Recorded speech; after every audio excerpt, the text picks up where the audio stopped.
1983, os irmãos Jim e John Thomas, dois caras até então desconhecidos, estavam em uma praia na Califórnia escrevendo seu primeiro roteiro, que no fim ganhou o nome Hunter. A versão final de Hunter contava a história de um alienígena que viria de uma longa linhagem de guerreiros que estava aqui na Terra para conseguir troféus. E esses troféus eram nada menos do que os restos dos homens mais perigosos da Terra, soldados de elite com armas pesadas e prontos para o combate. Depois de muitas rejeições, em 1985, os irmãos Thomas colocaram seu roteiro debaixo da porta da Fox, e a história acabou chegando nas mãos do produtor John Davis, que levou a ideia até o seu chefe, Larry Gordon, que comprou a ideia e autorizou o início da produção. A partir daí, se iniciou o processo de criação de um filme que iria marcar os gêneros ação e ficção científica para sempre. O primeiro a ser escalado foi o jovem Arnold Schwarzenegger, que estava com a carreira em ascensão graças ao seu sucesso em Exterminador do Futuro e Comando para Matar. Já John McTiernan havia acabado de dirigir o seu primeiro filme, Delírios Mortais, e assumiria as rédeas da direção.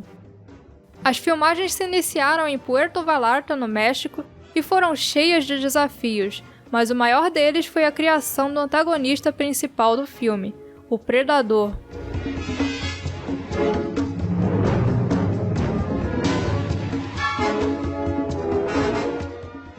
A primeira versão do Predador veio de um design criado pelo diretor John McTiernan e o produtor Joel Silver. Ele seria uma criatura furtiva, muito habilidosa em combate corpo a corpo e que poderia se mover rapidamente em meio às árvores. O Boss Film Studios ficou encarregado da criação do Predador, e o estúdio iniciou o seu desenvolvimento, mesmo sabendo que ele seria um tanto problemático. Assim que a maquete ficou pronta, ficou bem claro que seria praticamente impossível criar um traje para um ator baseado nela. A bomba da criação do traje ficou nas mãos do premiado artista de efeitos visuais Steve Johnson, que já sabia que aquela ideia não ia dar nem um pouco certo. So what they needed was a character with backward bent reptilian legs, extended arms, and a head that was out here. And they wanted to shoot on the muddy slopes of Mexico in the real jungles. It was virtually physically impossible to do. I told them it wouldn't work.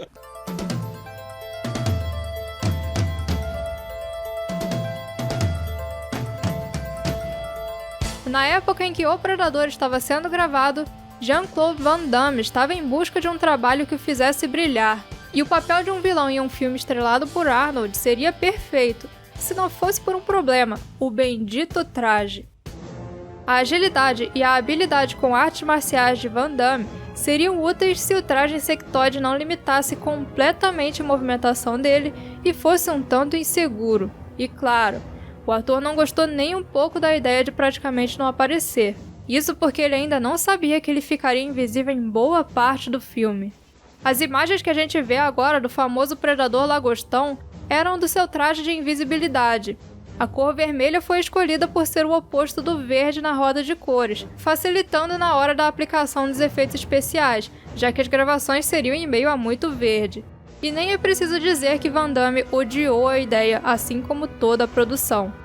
Ainda sem o Predador em si no set, as filmagens seguiram com as cenas em que ele não aparecia, até que chegou uma encomenda já atrasada lá no local, e era o quê? O Predador, ou melhor, não era. Segundo o Arnold, a suposta criatura letal se parecia mais um cara vestido de lagarto com uma cabeça de pato. We had to go off and start shooting the movie, and they were late turning out the Predator. And finally, the day it arrived, and they took the crowbars and pried it open and opened it and lifted it out of the box, and we all looked at each other and said, "Oh, are we in trouble?" Ainda assim, tentaram colocar o traje em Van Damme, que estava ficando cada vez mais desiludido com tudo aquilo e cada vez mais o seu espírito reclamão transparecia. Sem condições de seguir com aquele monstro, a produção foi interrompida e Van Damme deixou a produção alegando estar preocupado com a sua própria segurança. It didn't work so well in terms of physicality. It was not well built, but kind of dangerous because my feet were in the calves. of the animal, and my finger were in the forms. So I was having cables into. It was very hot in Mexico. Yeah, very hot. They didn't have a cooler system. Mas não pense que o Van Damme saiu perdendo dessa, não mesmo.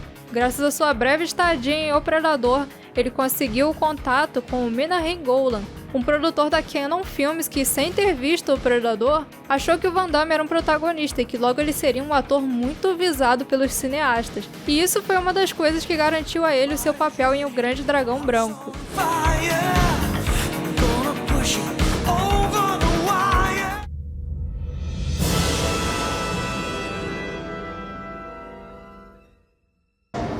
You're probably wondering why we brought you here today. Basically, what we're doing is making monsters. That's what we do, and we do it well. No set de O Predador, as coisas voltaram a caminhar novamente quando Arnold convidou seu amigo de longa data, Stan Winston, para recriar o Predador. Stan Winston já havia trabalhado em Exterminador do Futuro e estava cheio de compromissos, fazendo os efeitos especiais de Deu a Louca nos Monstros e iniciando a produção de Pumpkinhead, que seria o seu primeiro trabalho como diretor. A entrada de Stan Winston na produção já veio sob muita pressão, já que agora ele e seu time tinham apenas 6 semanas para criar o monstro. Mas além de estar fazendo um grande favor a um amigo, Stan acreditava naquele filme e achava que ele ia fazer muito sucesso, então ele aceitou. A ideia inicial para os primeiros esboços do Predador veio de um desenho de Alan Munro, encontrado no escritório de Joe Silver.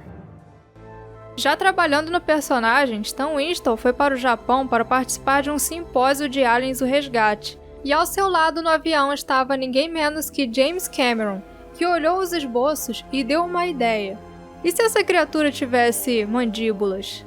Winston aprovou a ideia e começou a surgir o Predador como conhecemos hoje.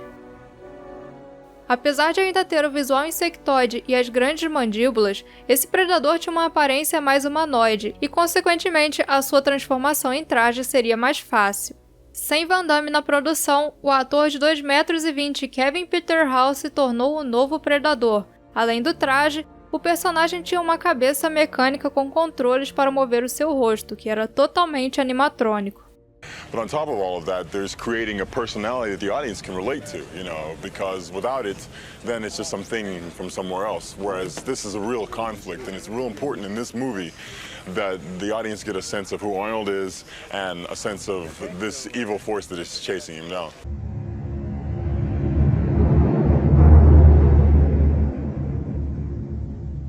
Em 1987, com o Predador finalmente pronto, a equipe partiu para Palenque, no México, para gravar a batalha final entre Dutch e o Predador.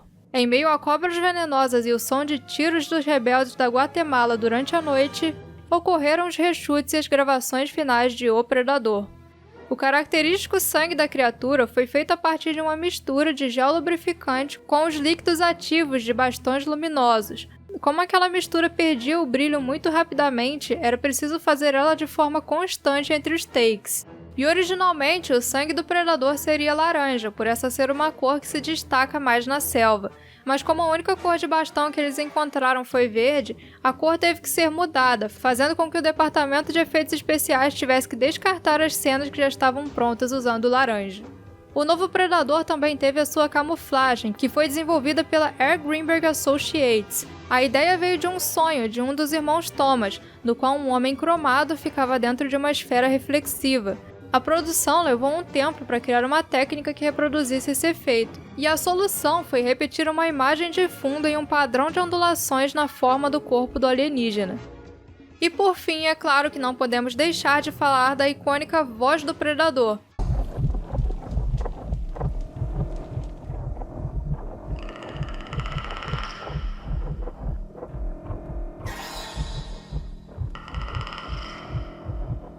A famosa vocalização do alienígena foi feita por Peter Cullen, que se inspirou no som dos caranguejos ferradura.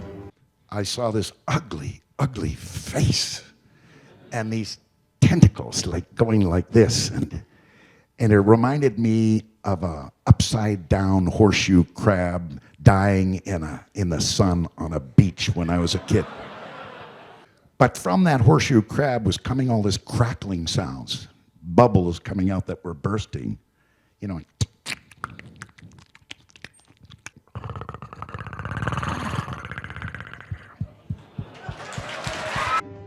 No fim, as coisas saíram bem, e o Predador acabou se tornando um dos monstros mais famosos do cinema e partiu para diversas outras mídias, ganhando um universo expandido e mantendo seu posto como uma das criaturas mais lendárias da ficção. E esse foi o nosso vídeo especial sobre a criação do Predador. O que você acha desse monstrão? Deixa a sua opinião aí nos comentários. Muito obrigada a todos vocês por terem assistido e até a próxima!